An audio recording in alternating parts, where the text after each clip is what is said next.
Namaste viewers, this is Dr. Pratibha K.S. Head Department of Biotechnology at Keli Societies S. Nijningappa College, Rajajnagar, Bengaluru. Today I am before you to present a lecture talk on chemical properties of amino acids. In my previous video, we went through introduction to amino acids and classification of amino acids. Okay. Now let us go through today's quote of the day. Okay. Success is not the key to happiness. Happiness is the key to success. If you love what you are doing, you will be successful. You cannot have positive life with a negative mind. So turn all the negative thoughts into positive as much as you can. Poor mind, poor thought cannot make anyone rich. So think rich and be rich. Thank you. Before I begin today's lecture talk, I request you to subscribe this channel to support. Thank you. Okay, now let us understand today's topic, chemical properties of amino acids. Okay, here let us go to the first one, reaction involving amino group, that is NS2 group. First reaction, reaction with acids, that is hydrogen chloride, salt formation with acids. Here we have taken amino acids, right? And this is the HCl, right? So you know better the general structure of alpha amino acid. This is the chiral carbon atom. Always while writing the C, you can write this alpha carbon atom, then hydrogen one end, carboxyl group other end, amino group, and then R group. Okay, this is the general structure of amino acid. So this is the alpha amino acid. When this amino acids reacts with acids like HCl, forms a corresponding salts, that is amino acid chloride. Okay, amino acid chloride. This HCl will attack amino group and forms amino acid chloride. Okay. Second reaction, reaction with nitrous acid, HNO2. Amino acid reacts with nitrous acid, okay, HNO2, which is a strong acidifying agent, okay. This forms a corresponding alpha hydroxy acid with the liberation of nitrogen gas. Here you can see this is the alpha amino acid. We have amino group, we have carboxyl group, and we have variable chain and the hydrogen. When this alpha amino acid reacts with the nitrous acid, that is HNO2, there you can see the formation of alpha hydroxy. Okay, here you can see the formation of alpha hydroxy acid. Okay, and here this N and this nitrogen, which leaves in the form of nitrogen. Okay, and here this oxygen attacks here and becomes alpha hydroxy acid with the release of water molecule and nitrogen gas. Hope you are making note of all this. If I'm going very quick, you can pause this video and make a note of this reaction. Next reaction, reaction with formaldehyde. Okay, here this is the alpha amino acid which reacts with formaldehyde. Okay, here as we are talking with the reaction with amino group, here we are focusing only on the reaction with the amino group, that is NS2 group. This formaldehyde reacts with amino group to form methylene complex. Okay, so here this is the alpha amino acid, this formaldehyde, okay, which attacks this group and forms this CH2, okay, which attacks here and becomes here N double bond CH2, and that is nothing but the methylene complex, okay, with the release of water molecule. Thus the amino group becomes unionized, right? The amino acid can be titrated against standard alkali and estimated. Okay, if you want to in detail, if you want to write, you can go for another reaction with formaldehyde. You can write this reaction or you can write that previous slide reaction. When amino acids are treated with formaldehyde, it forms hydroxy methyl all derivative. Okay. So here, when amino acids treated with formaldehyde, hydroxy methyl derivatives are formed and are insoluble in water and resistant to attack by molecules. Because of this action, formaldehyde is the principal reagent in embalming fluids and used to harden and preserve certain fibers obtained from globular proteins. Okay, you can write that particular reaction, or you can write this also. This is the alpha amino acid. Okay, this amino, in this particular case, amino acid which attacks here and forms N. Okay, this is the N monomethylol derivative. Okay, N monomethylol derivative. Again, the same N-methylol derivative and reacts with the another molecule of formaldehyde. Again, this NH which is going to attack here, and there you can see the formation of N dimethylol. Okay, two methylene complex are there. N dimethylol derivative. It can also be known as hydroxy. We can see hydroxyl group here, right? Hydroxy methyl derivative. Okay, you can write that particular reaction, or you can write this reaction, and you can write the significance of this particular reaction. As I told earlier, if I'm going very quick, kindly pause this video and make a note. Also, you can track this particular slide with the slide number. Next, the further continuation reaction with formaldehyde, that is formal titration we can do here. Amino acid exists as vitriol in aqueous medium. If an amino acid solution is treated with excess of neutralized formaldehyde solution, the amino group combines with formaldehyde, forming dimethylol amino acid, which is an amino acid formaldehyde complex. Okay, hence the amino group is protected and the proton released is titrated against alkali. This method is used to find out the amount of total free amino acid in plant samples. Okay, if this is too much information, whatever I have given the first slide, no, this information more than enough, and you can write this particular significance of the reaction with formaldehyde. Now let us go through reaction with Sanger's reagent. Make a note of this one. This is very important. In the exam, they may ask you this one for 2 marks or 5 marks. Okay. Sanger's reagent, that is 1-fluoro 2,4 dinitrobenzene. Okay. This is the Sanger's reagent. You can see here. This is 1-fluoro 2,4 dinitrobenzene. This is the Sanger's reagent.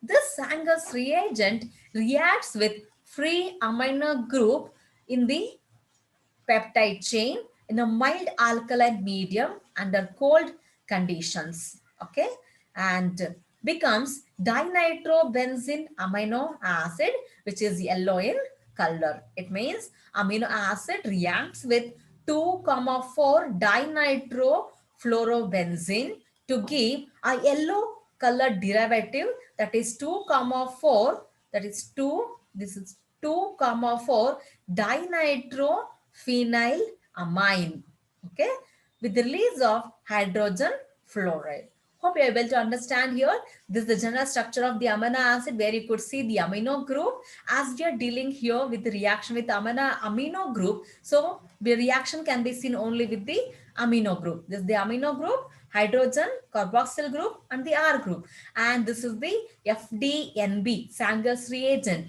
When you are going for the higher studies, PG, during entrance examination, most commonly this question will be asked, full form of FDNB or Sanger's reagent. So you need to keep this in your mind.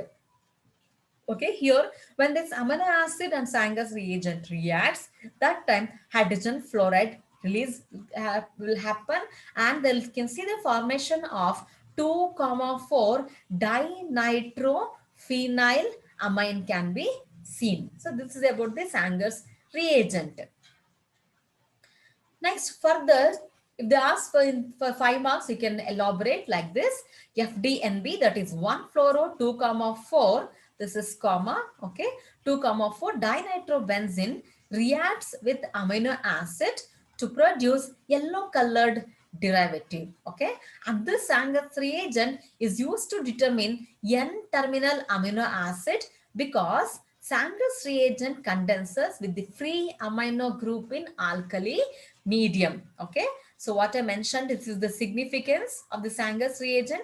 If this Sanger's reagent is used for the determination of N terminal of amino acid. Whenever the polypeptide chain will be there, one end will be amino group and other end will be carboxyl group. As the Sanger's reagent which is going to react with the amino group, so with this Sanger's reagent can be used for the determination of amino terminal region. Okay, this reaction is valuable in illustration of protein structure and has been successfully utilized by Sanger for the first time in England in determining the sequence of amino acid in insulin. You know, right? This insulin, which is a hormone.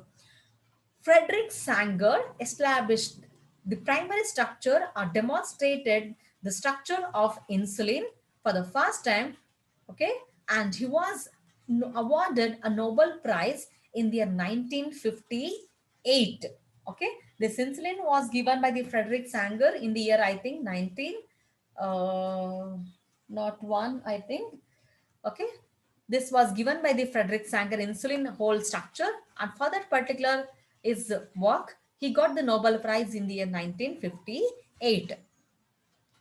Now let us go to other reaction. Reaction with benzaldehyde. This can also be known as Skiff's base or Skiff's bases are formed. When amino acid reacts with benzaldehyde, that is C6H5CHO, it gives Skiff's bases with the elimination of or with the release of water molecule. So this is known as Skiff's base. Now let us understand, till now we went through reaction involving amino group, that is NS2 group. Okay. Now we'll be going through with the COOH group reaction. Okay.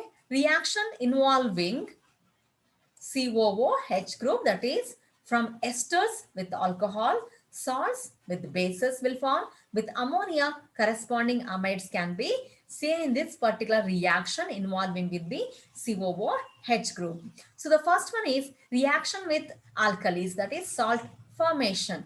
Okay, carboxylic group of amino acid, this reduces hydrogen ions, proton ion with the formation of carboxylate, that is COO minus ions, and later that will be neutralized by cations like Na plus to form salts, right?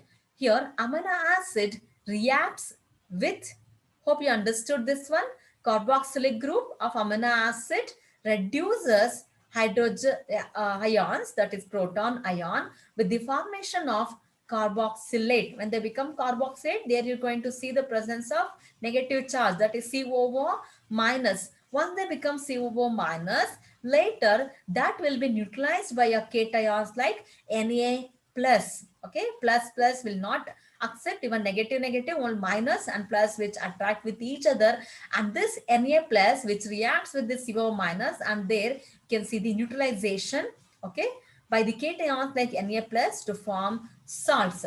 So what has happened in the reaction? Amino acids react with each other in a typical acid-base neutralization reaction to form salt. Okay. Here the reaction is simply the transfer of proton, that is positive ions, from the acid to amine, and the titration of the positive and negative charges. Okay, and the sorry, and the attraction of the positive and negative charges. So this is the alpha amino acid. Okay, this alpha amino acid reacts with sodium hydroxide, okay, and forms sodium salts. And they reacts here, this particular carboxylic group which becomes COO minus, and Na plus, this particular cations like Na plus which attract the CO minus, and this the minus and the plus will be neutralized, and this H of the proton and this hydroxyl group released in the form of the water molecule to form sodium salts. Next, reaction with alcohols. Here you can see the esterification with C2H5OH. Here, the amino acid, when they reacts with the alcohols, they become esters corresponding esters are produced. This is the alpha amino acid. I have missed here. I have not written alpha amino acid. You must write always this as alpha amino acid because this R is not representing any amino acid means you must write alpha amino acid. Okay. This alpha amino acid reacts with the ethanol. Okay. And forms ethyl ester of amino acid. Okay.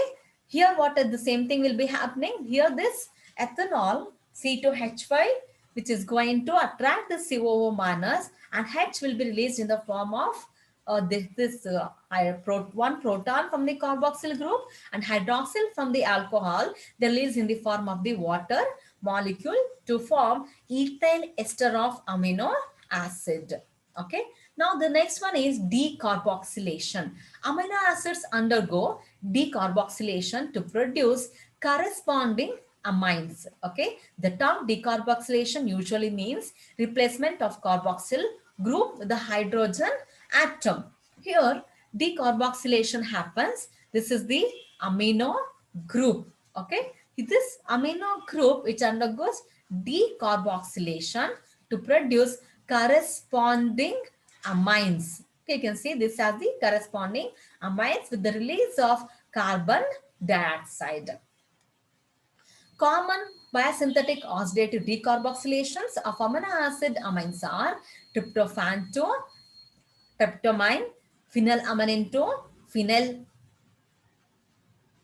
phthalamine, tyrosine to tyramine, histidine to histamine.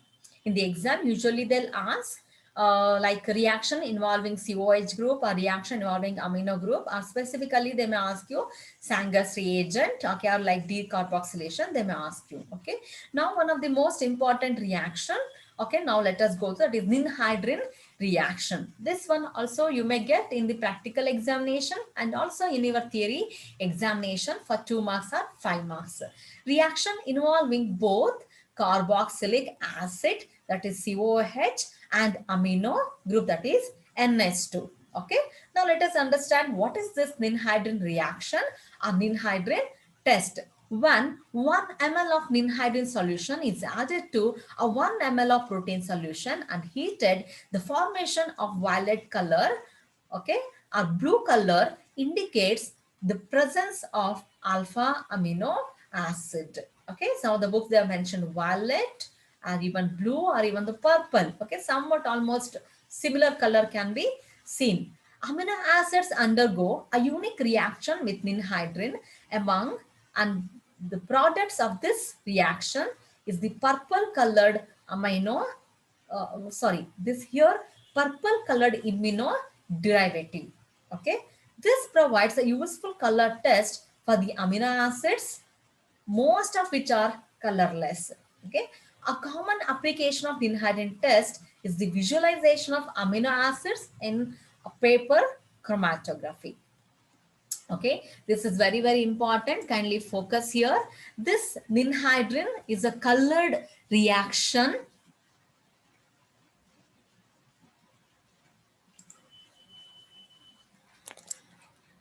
This ninhydrin is a delicate colored reaction for a amino acid. Okay, when an amino acid is heated with ninhydrin's reagent, a bluish or purple color is produced. This test is also ensured by proteins and peptides. Okay, and this test is used for the qualitative and quantitative estimation of amino acid. Okay, and this slide is very, very important. Kindly focus here. Okay, you can write what is ninhydrin. If they ask for 2 marks or maybe in Viva, no, you must answer this. What is ninhydrin? Ninhydrin is a powerful oxidizing agent and causes oxidative decarboxylation of amino acids producing carbon dioxide, okay, ammonia and an aldehyde. So 3 components which is going to form in the beginning. The reduced ninhydrin then reacts with liberated ammonia and a molecule of ninhydrin forming a purple colored complex can be seen. Okay, hope you are able to understand here. then the intensity of the color is directly proportional to the concentration of the solution. Then the absorbance is read using a colorimeter at 570 nanometer. So this is all about the ninhydrin reaction. Now let us understand the how this reaction will happen. So this is the ninhydrin reaction. So in this ninhydrin reaction, we need two molecules of ninhydrin. Okay.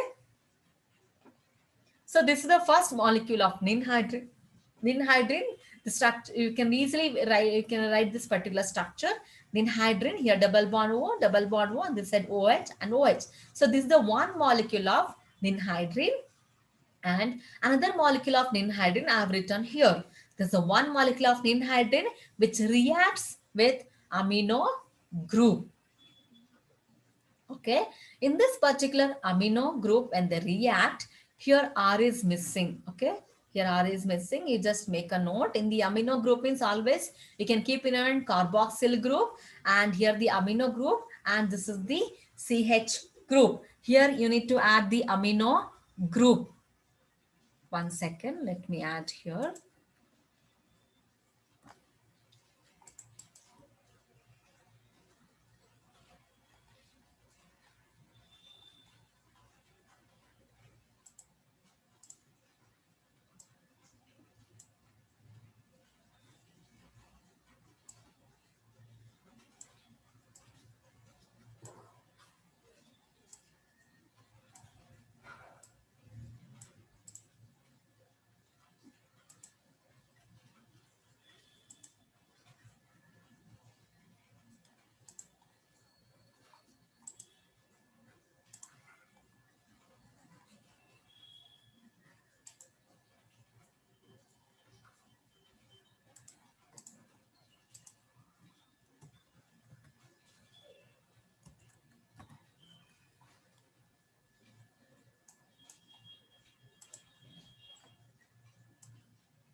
Yes, our now alpha amino acid is ready here, right? So this alpha amino acid reacts with the ninhydrin, okay, and forms hydrin dantin. Okay.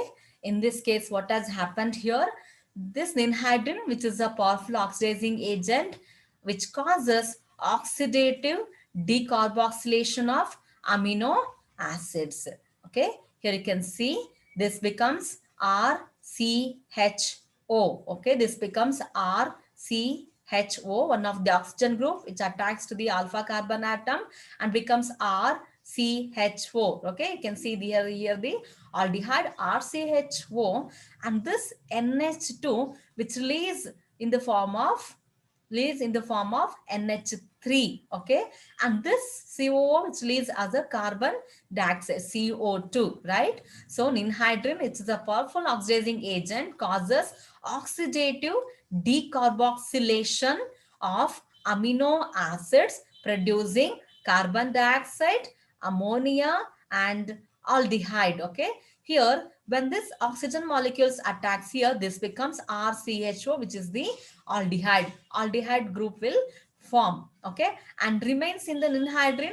Only H will be remaining, and this structure known as hydrin dantin. The same hydrin dantin structure we have taken here. The same hydrin dantin structure. This hydrin dantin structure reacts with the another one more molecule of the ninhydrin, okay, and with the liberated ammonia. Okay, once they reacts with liberated ammonia, there you can see the formation of the Remans complex or purple color complex which is formed.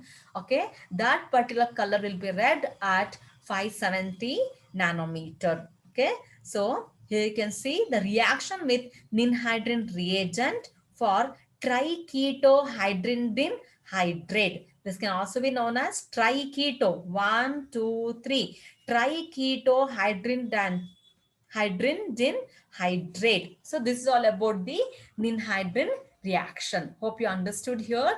Ninhydrin molecule reacted with the amino molecule brings the oxidative decarboxylation of amino acid producing carbon dioxide, ammonia and aldehyde group. When this happens, when this oxygen molecules attacks the alpha carbon atom, this becomes RCHO, and this hydrogen reacts with the another molecule of the ninhydrin molecule and with the liberated molecule which forms purple colored triketohydrin hydrate, and the color will be red by using colorimeter at 570 nanometer. Okay, you must write this particular reaction properly. Pause this video and write the reaction.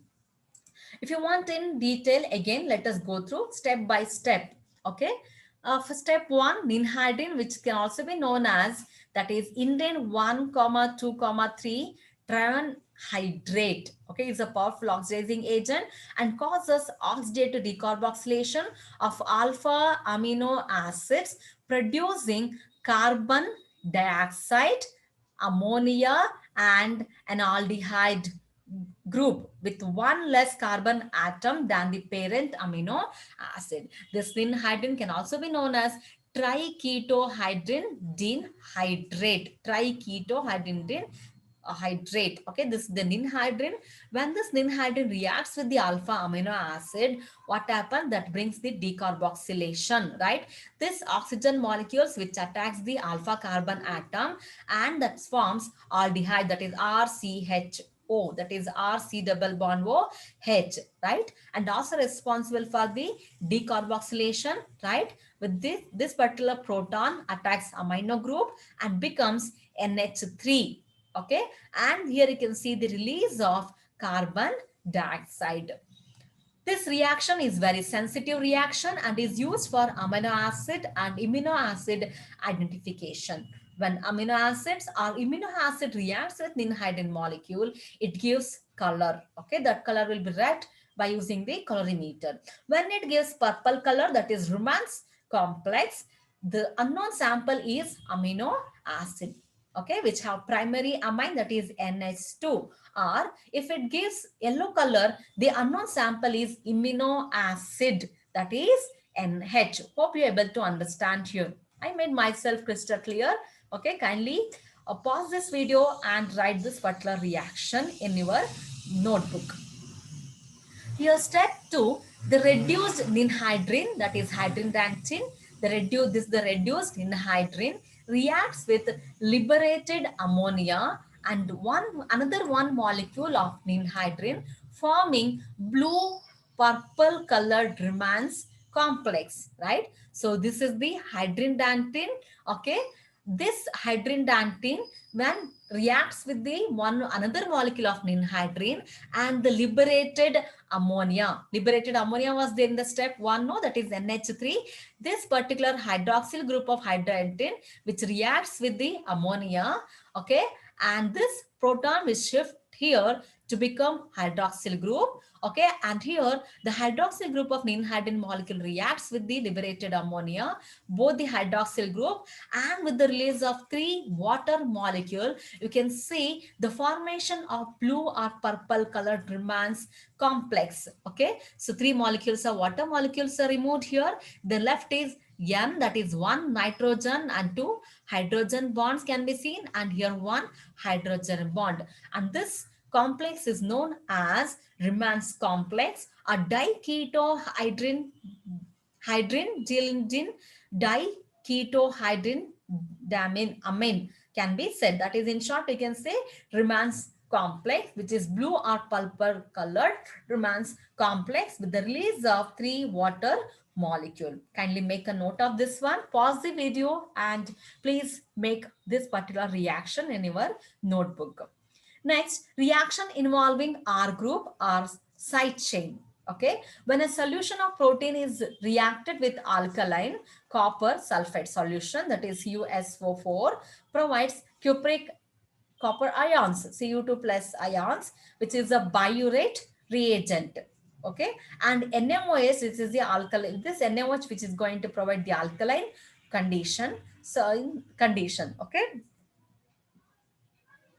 even in case if you use sodium potassium tartrate here, this tartrate chelates the cupric ions, that is Cu2 plus ions. It gives a violet colored complex. The color obtained is due to the formation of a coordination compound between this cupric ions, that is C double bond O, and an amino group of the protein molecules will be read at 540 nanometer. Okay, in detail I've explained this particular process in estimation of proteins by biurate method. Here this particular biurate method, which is going to react with the R group or side chains of the amino acid. Till now we went through a reaction involving the amino group, reaction involving the carboxyl group. Right now we were going through reaction involving the R group, that is one of the example biurate reagent.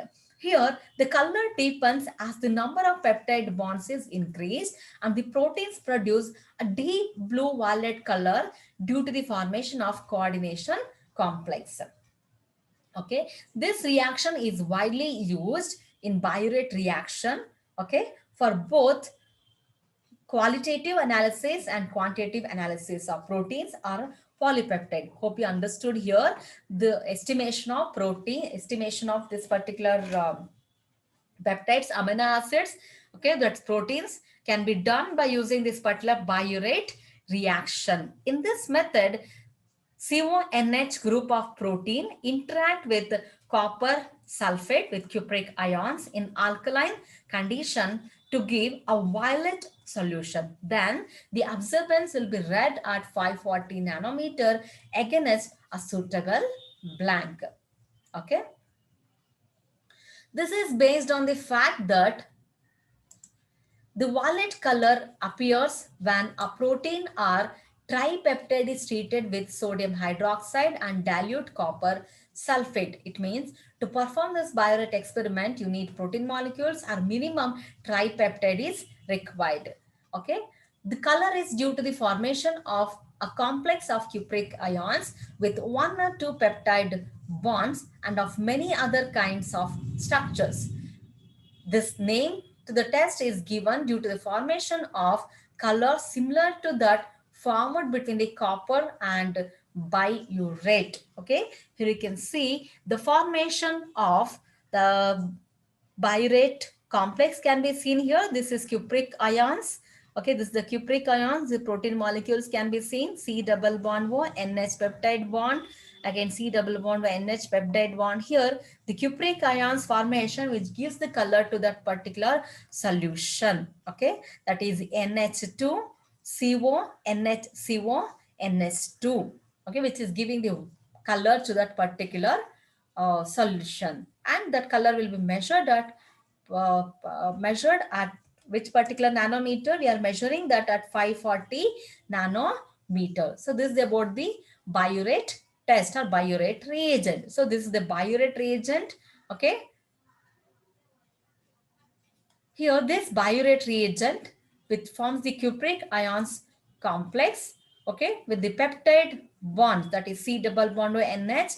With this amino nitrogen group, they forms the cupric ions and gives the color, and color will be red at 540 nanometer. What is the intensity of the color which has developed now? That can be measured at 540 nanometer by using the colorimeter. Okay, this is the protein molecule, and here you can see the biurate reagent. Okay, whenever you take any protein molecules, one end will be amino group, other end will be carboxyl group. Okay, biurate reagent, if you want to understand in detail, please go through my another video, estimation of proteins by biurate method. Okay, now let us go through here biological importance of amino acids. Besides the role in proteins, amino acids, their derivatives have many biological importance. Okay, specific amino acids are converted to carbohydrates and are glucogenic amino acid. Some amino acid gives rise to specialized products. Tyrosine upon adenation gives rise to threonine, which is a potent hormone secreted by thyroid gland, which stimulates the metabolism of carbohydrates, lipids, proteins, etc. Tyrosine forms thyroid hormones. Dopamine, a tyrosine derivative, serves as neurotransmitter. Tryptophan synthesis a vitamin called niacin. Cysteine and methionine are the sources of sulfur. Methionine acts as active methionine and responsible for the transfer of methyl group to various substances by methylation process. Some amino acids are important intermediates of various metabolic processes. For example, citrulline and ornithine are the intermediates of urea cycles. The next one, histamine, which is the histidine derivative, acts as a potent local mediator of allergic reactions. If I'm going very quick, kindly pause this video and make a note of this biological importance of amino acids. Hope I made myself clear to you about the chemical properties and biological importance of amino acids. I, Dr. Pratibha K, signing off for today. Stay tuned with me and stay safe, stay connected. Before I sign out, please go through this last quote. If you are helping someone and expecting something in returns, you are doing business, not kindness or service. Think about this. Thank you for watching this video.